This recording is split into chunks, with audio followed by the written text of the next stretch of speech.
नमस्कार, आप देख रहे हैं न्यूज़ 24। आपके साथ मैं हूं रवि ठाकुर। ये ऊंचे ऊंचे पहाड़, ये खूबसूरत लकड़ी की नक्काशी, स्लेट से बना हुआ खूबसूरत ये मंदिर और मेरे सिर पर ये हिमाचल टोपी जो ये बता रही है कि इस वक्त हम इलेक्शन कवरेज के लिए हिमाचल प्रदेश पहुंच चुके हैं। और हिमाचल प्रदेश की जो सबसे हॉट सीट है वो है मंडी लोकसभा सीट, जहां पर कांग्रेस की तरफ से है विक्रमादित्य और बीजेपी की तरफ से प्रत्याशी हैं कंगना रनौत। हमारे साथ बातचीत करने के लिए कांग्रेस प्रत्याशी विक्रमादित्य मौजूद हैं। इनसे हिमाचल की सियासत से जुड़े हुए चुनावों की तैयारियों को लेकर बातचीत करेंगे। विक्रमादित्य जी, सबसे पहले तो बहुत बहुत स्वागत है आपका न्यूज़ 24 पर। बहुत बहुत धन्यवाद आपका। और मेरा पहला सवाल यही कि हिमाचल सरकार में आप मंत्री हैं और एक नहीं कई विभाग आपके पास हैं, तो ऐसी क्या जरूरत पड़ी कि आप मंत्री पद छोड़कर सरकार की जिम्मेदारी छोड़कर अब नेशनल पॉलिटिक्स की तरफ बढ़ रहे हैं? ये बाय चॉइस, बाय फोर्स, कैसे डिसीजन लिया? देखिए, ऐसा है कि कुछ डिसीजंस जो होते हैं वो पार्टी हाईकमांड के होते हैं और ऐसा नहीं है कि ये केवल हमारी पार्टी में ही हुआ है। पिछली बारी जब जयराम जी मुख्यमंत्री थे उस समय उनके सिटिंग मिनिस्टर किशन कपूर जी जो है उनको टिकट दिया गया था कांगड़ा से और वो वहाँ से लोकसभा का एमपी का पद जो है वहाँ से जीते थे। तो इसमें कोई ऐसा नहीं है कि कोई नया प्रेसिडेंट है। मैंने टिकट के लिए अप्लाई नहीं किया था, वो अलग बात है, मगर जब पार्टी ने ये निर्णय ले लिया कि हमने लड़ना है तो हम पूरी मजबूती से लड़ेंगे। और दोनों ही एक सिक्के के दो पहलू हैं, चाहे वो प्रदेश की राजनीति है, चाहे वो देश की राजनीति है, चाहे वो लोकसभा है, चाहे वो विधानसभा है। प्लेटफॉर्म है, अल्टीमेटली आपने लोगों के इश्यूज़ उठाने हैं और उन्हें सॉल्व करना है। तो कोई भी प्लेटफॉर्म हो, हमने हमेशा मजबूती से पहले भी उठाए हैं और आने वाले समय में आगे भी उठाएंगे। चलिए बात कर लेते हैं आपके अपोनेंट की। और आपके सामने है बॉलीवुड एक्ट्रेस कंगना रनौत। और सबसे मैं पहले पूछूं कि ये तो सब जानते हैं कि वो देश की बेहतरीन एक्ट्रेस रही हैं, लेकिन जिस तरह से राजनीतिक पारी की शुरुआत उन्होंने की है, किस तरह से देखते हैं उनकी पॉलिटिक्स को?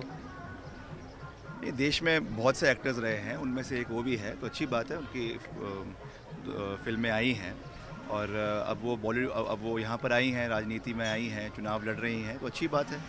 तो हम ये कोई हॉट सीट तो है नहीं, सारी सीटें हमारे लिए हॉट है, सारी सीटें हमारे लिए इम्पोर्टेंट है। चारों की चारों लोकसभा सीटें हमारे लिए इम्पोर्टेंट है और हमें फ़र्क नहीं पड़ता कि कौन हमारे खिलाफ लड़ रहा है। हम मुद्दों के ऊपर चुनाव लड़ते हैं। जो हमने काम किए हैं, लोगों के साथ हम आपदा में खड़े रहें या उसके पहले काम किए हैं, वो हमारी स्ट्रेंथ है।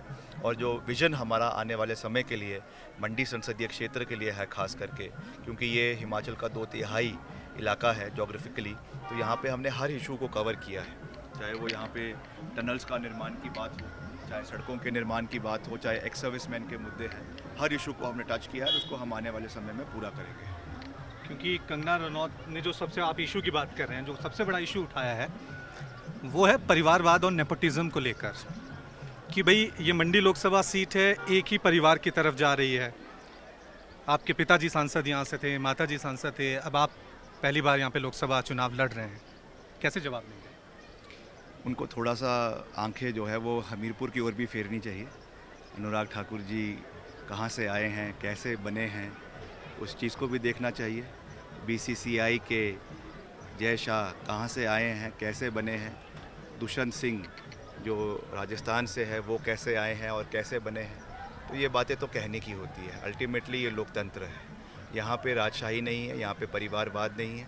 अगर जनता आपको एक्सेप्ट कर रही है, आपके विचारों को एक्सेप्ट कर रही है और आपको जिता रही है, तो वही शहंशाह होता है, वही सिकंदर होता है। तो ये बातें जो वो निरंतर कर रही है, पहले उनको अपने गरिमा में, अपने पार्टी के अंदर झांकना चाहिए और कितने वहाँ पे वंशवादी लोग भारतीय जनता पार्टी के अंदर है, पहले उनको ये पाठ पढ़ाना चाहिए। उसके बाद बाहर आकर ये बातें औरों से करनी चाहिए। आप दोनों के बीच एक जुबानी जंग भी देखने को मिली और इसमें मैं कहने में बिल्कुल हिचकूंगा नहीं, बहुत ज़्यादा पर्सनल हो गया। ये क्यों हुआ? चाहे आपकी तरफ से हो या उनकी तरफ से हो। मेरे साइड से तो मैंने तो उनके खिलाफ कुछ पर्सनल नहीं बोला। उन्होंने जो बोला वो उन्होंने बोला। जो चीज़ें उन्होंने बोली मेरे पर्सनल लाइफ के बारे में बोली, तो मुझे तो पहले लगा वो मोदी जी के बारे में बोल रही है, क्योंकि जो सर्कमस्टांसेस मोदी जी के हैं वही सर्कमस्टांसेस मेरे हैं। मगर मुझे बाद में रियलाइज़ हुआ कि वो बात मेरे बारे में कर रही है। मगर मैंने फिर भी ये कहा कि ठीक है, वो जिस स्तर पे जाए वो उनकी सोच है, जो संस्कार है वो उनके है, जो शिक्षा है वो उनकी है। अब क्या आपने उनकी शिक्षा को बड़ा इशू बनाया। नहीं, निश्चित तौर से हिमाचल एक ऑन एन एवरेज बड़ा एजुकेटेड स्टेट है, जहाँ पर सब लोग ग्रेजुएट, पोस्ट ग्रेजुएट, पीएचडी सब ने करी हुई है। तो अब कंगना रनौत जी, आई डोंट नो उन्होंने क्यों इस और आगे नहीं बढ़ी हैं, पर निश्चित तौर से आज सब चाहते हैं कि नेतृत्व जो करे वो कम से कम उनको इश्यूज़ के बारे में जानकारी तो हो, और जानकारी तब मिलेगी जब आपको एक अच्छी अंडरस्टैंडिंग होगी, और अच्छी अंडरस्टैंडिंग तब होगी जब आपको अच्छी एजुकेशनल क्वालिफिकेशन होगी। तो ये सब चीज़ें इंटरलिंक्ड हैं। अब मंडी के थोड़ा सा मैं अगर राजनीतिक इतिहास की बात करूं तो 2014 में वहाँ कांग्रेस यहाँ नहीं आई, 2019 में कांग्रेस यहाँ पे नहीं आई। बाई इलेक्शंस में आपकी माताजी ने यहाँ पे प्रचंड जीत हासिल की थी। तो इस बार कौन सा ट्रेंड होगा, बाई इलेक्शन वाला या जो पिछले से चला जा रहा है? क्योंकि कंगना तो ये कह रही हैं कि आप मोदी के नाम पे ज़्यादा वोट मांग रही हैं, आप किसके नाम पे वोट? देखिए, उनके पास अपने लिए कुछ मांगने का है नहीं, इसलिए मोदी जी के नाम का इस्तेमाल कर रही हैं। मगर इस बारी जो लहर पूरे देश के अंदर बदल रही है, पूरे देश के अंदर जो लोग इन चीज़ों से तंग आ गए हैं, और आदरणीय प्रधानमंत्री जी का हम बहुत मान सम्मान करते हैं, मगर आज जो पूरा देश देख रहा है कि प्रधानमंत्री जी भी अब विकास के ऊपर बातें नहीं कर रहे हैं। पिछले दो जो पोलिंग हुई है 2 फेज़ की, उसमें या तो उन्होंने हिंदू मुसलमान की बात करी है, या उन्होंने मंगलसूत्र की बात करी है, या उन्होंने घुसपैठियों की बात करी है। तो ये सब चीज़ें अगर देश का प्रथम व्यक्ति कह रहे हैं तो ये घबराहट पार्टी के अंदर आज दिख रही है, और जो दक्षिण में ये साफ़ होने वाले हैं और उत्तर में ये हाफ होने वाले हैं, इसलिए इनकी सरकार बनती हुई किसी भी तरीके से देश में नज़र नहीं आ रही है। लेकिन और ये बीजेपी की तरफ से तो कह रहे हैं कि डबल झटका में हिमाचल में देंगे। एक तो जो, क्योंकि आपको पता है अभी आपके जो बागी विधायक है वो बीजेपी के प्रत्याशी बन गए हैं कि लोकसभा में भी और यहाँ भी। वो जो कहना है उनको वो कहते रहे, वो मुंगेरी लाल के हसीन सपने देखते रहे। हिमाचल की जनता पढ़ी लिखी है और हिमाचल की जनता मुद्दों के ऊपर समर्थन करती है। हमने हमेशा मुद्दों की बात करी है, मैंने हमेशा दलगत राजनीति से ऊपर उठकर हिमाचल के विकास कार्यों में अपना योगदान दिया है। चाहे केंद्र से सहयोग लाने की बात है, मैंने अपने कार्यकाल में 3600 करोड़ का विकास कार्य अपने विभाग के अंदर किया है, और आने वाले समय में भी हम करेंगे। तो इसलिए ये चीज़ें ज़्यादा लंबे समय तक चलती नहीं है। हम एक विजन के साथ चल रहे हैं, डेडिकेशन के साथ चल रहे हैं, और हिमाचल को देश का सर्वश्रेष्ठ राज्य बनाने के साथ चल रहे हैं, और जनता हमारे साथ है। लेकिन आपके बारे में हमेशा कहा जाता है कि विक्रमादित्य पार्टी लाइन से हटकर भी कई बार चीज़ें कर देते हैं। आप राम मंदिर का उद्घाटन हो रहा था, कांग्रेस के कोई नेता नहीं गए, राहुल गांधी नहीं गए, सोनिया गांधी नहीं गए, विक्रमादित्य अकेले वहाँ पे चले जाते हैं। अभी जो पिछली बार विवाद हुआ था सुखविंदर सिक्खू और विधायकों का, आप एक लाइन हटकर खड़े हुए। तो पहला सवाल, सुक्खू जी के साथ अब ट्यूनिंग ठीक हो गई है, सरकार के साथ कोऑर्डिनेशन वहाँ पे ठीक हो गया है, और ये पार्टी लाइन से हटकर ये क्या स्ट्रेटेजी है आपकी? ये पार्टी लाइन से हट के बात नहीं है। बात यह है कि जहाँ तक राम मंदिर में जाने की बात है, वो हमारा पर्सनल डिसीजन था। पार्टी ने ये कहा कि ऑफिशियली पार्टी से कोई नहीं जाएगा, ये नहीं कहा कि पर्सनल अगर किसी का बिलीफ है वो ना जाए। हमें निमंत्रण मिला था और मेरा सौभाग्य था कि मैं वहाँ पे गया, और मैं निश्चित तौर से मैंने वहाँ पे रामलला का आशीर्वाद 22 जनवरी को लिया। तो उसमें पार्टी की विचारधारा की कोई बात नहीं है, ये हमारा पर्सनल बिलीफ है। हमारा हिंदू सनातन धर्म के प्रति जो हमारी गहरी विश्वास है, आस्था है, उसको दर्शाता है। जहाँ तक आपने कुछ विवाद की बात करी है या सुक्खू कुछ जी के साथ ट्यूनिंग की बात करी है, तो ट्यूनिंग ठीक है, ठीक है। कुछ इश्यूज़ पर कभी कभी डिफरेंस ऑफ ओपिनियन हो जाता है, और स्वाभाविक है, होना भी चाहिए। सब लोगों की एक विचार तो होते नहीं हैं, तो उस विषय को मैं खुलकर रखने में विश्वास रखता हूँ। राजेंद्र राणा जी तो कह दिए कि वो तो हमारे साथ हैं। नहीं, हम उनके साथ ही थे, जब तक वो पार्टी में थे हम उनके साथ थे। हमने तो उनको बड़ा मनाने की भी कोशिश करी। मैं तो स्पेशली होटल में गया चंडीगढ़ में, मैंने उनसे बात करी, सब लोगों से ये कहा कि नहीं, हमें पार्टी को मजबूत करना है। मगर जब उन्होंने मन बना लिया था तो हमने उनकी बात को हाईकमांड को कहा, मगर जब बात नहीं बनी तो हमने हाथ पीछे ले लिया। अगर मैं पूछूं कि हिमाचल के प्रदेश में नेशनल इशू ज़्यादा हावी होंगे, या फिर आपको लग रहा है कि यहाँ के जो लोकल इशू हैं हिमाचल प्रदेश के वो ज़्यादा हावी होंगे? क्योंकि हम देख रहे हैं बीजेपी का एजेंडा है राम मंदिर, धारा 370, अपने जो ये मुफ्त राशन की योजना है। आपने मेरी बात से ही जो बात मैंने कहनी थी वही आपने कह दी कि नेशनल इश्यूज़ तब हावी होंगे जब वो नेशनल इश्यूज़ असली में वैसे होंगे जो लोगों को छूते हैं। मगर उनके नेशनल इशू ऐसे होते हैं जिनका लोगों के साथ कोई सरोकार नहीं है। राम मंदिर की बात करेंगे, पुलवामा की बात करेंगे, हिंदू मुस्लिम की बात करेंगे, मंगलसूत्र की बात करेंगे। इन चीज़ों से लोगों का समर्थन और मोह अब ख़त्म हो चुका है। 10 साल तक लोग बेवकूफ़ बने हैं। 10 साल तक लोगों ने ये देखा कि हमको अच्छे दिन आएंगे, महंगाई कम होगी, गैस सिलेंडर के दाम कम होंगे। ये सब चीज़ें आज वहीं पर वहीं हैं। 2 करोड़ रोज़गार हर साल देने की बात करी, वो पूरा नहीं हुआ। तो ये सब चीज़ें आज लोगों के बीच में इसका कोई भी अब जो है कनेक्ट नहीं रह गया है। और जहाँ तक हमारी बात है, हम प्रदेश के जो असली मसले हैं, जैसे मैंने मंडी शहर के लिए आपके स्मार्ट सिटी बनाने की बात करी है, यहाँ पे टकोली है, वहाँ पे एक फूड प्रोसेसिंग सेंटर बनाने की बात करी है, और 2 टनल्स, बड़ी टनल्स है, एक जलोरी जोत की टनल के साथ हमारा जो है बुबू जो टनल है उसके निर्माण की बात करी है। तो हम इश्यूज़ के ऊपर बात कर रहे हैं, और वो केवल जैसा आपने खुद ही कहा कि गुणगान करे जा रही हैं। कितना गुणगान करेंगी, कभी अपने और नेताओं का भी गुणगान तो कर लीजिए। वाजपेयी साहब का तो आपने नाम ही भुला लिया। आप तो कहती हैं 2014 में आज़ादी मिली, तो 2014 में आज़ादी मिली तो वाजपेयी साहब की कंट्रीब्यूशन को कौन याद करेगा? दीनदयाल उपाध्याय की कंट्रीब्यूशन को कौन याद करेगा? सावरकर की कंट्रीब्यूशन को कौन याद करेगा?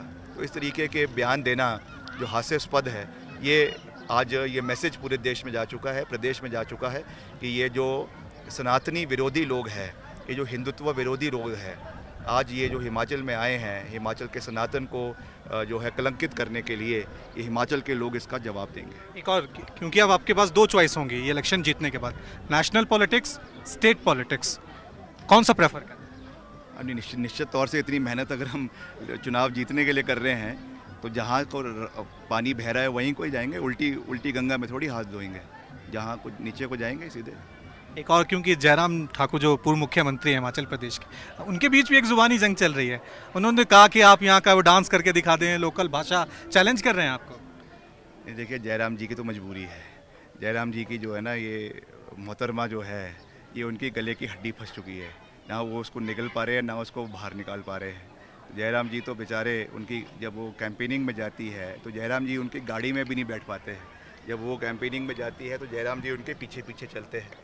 अभी तो वो सांसद भी नहीं बनी है, अभी तो मात्र कैंडिडेट है, और वो तो पूर्व मुख्यमंत्री है, नेता प्रतिपक्ष है।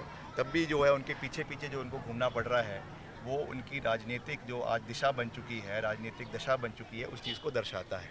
तो ये उनकी एक मजबूरी है कि मुंबई से आई है, मोदी जी ने भेजा है, तो पूरी मेहनत कर रहे हैं। जिस दिन यहाँ से उनका बोरी बिस्तर पैक होगा, उस दिन जयराम जी भी कहेंगे कि मेरी आफत छूटी, बहुत अच्छा हुआ। एक आखिरी सवाल, क्योंकि हिमाचल नहीं पूरे देश में पूछा जा रहा है कि कांग्रेस के पास चेहरा नहीं, मोदी वर्सेस हु, ये सवाल हमेशा उठाया जा रहा है।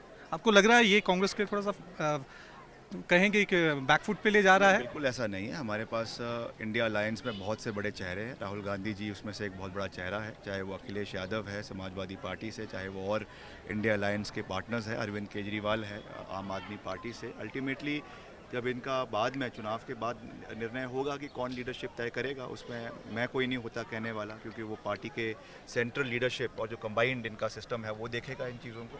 बट एक ऑल्टरनेटिव है, ऑल्टरनेटिव को होना बहुत आवश्यक है। जिस तरीके से मोदी सरकार ने लोकतंत्र पर प्रहार किया है, ईडी, इनकम टैक्स, सीबीआई का दुरुपयोग किया है, और सबसे हंसी की बात तो ये है कि आज कांग्रेस भाजपा में ही करीबन 40% एमएलए एमपीज़ जो है वो कांग्रेस के गए हुए हैं। तो वो किस भ्रष्टाचार को मुक्त करने की बात करते हैं? जो यहाँ से वहाँ जाता है वो साफ़ हो जाता है, वॉशिंग मशीन में उनके सारे केसेस ख़त्म हो जाते हैं, ईडी उनसे पीछे हट जाती है, सीबीआई उनसे पीछे हट जाती है, इनकम टैक्स उनसे पीछे हट जाती है।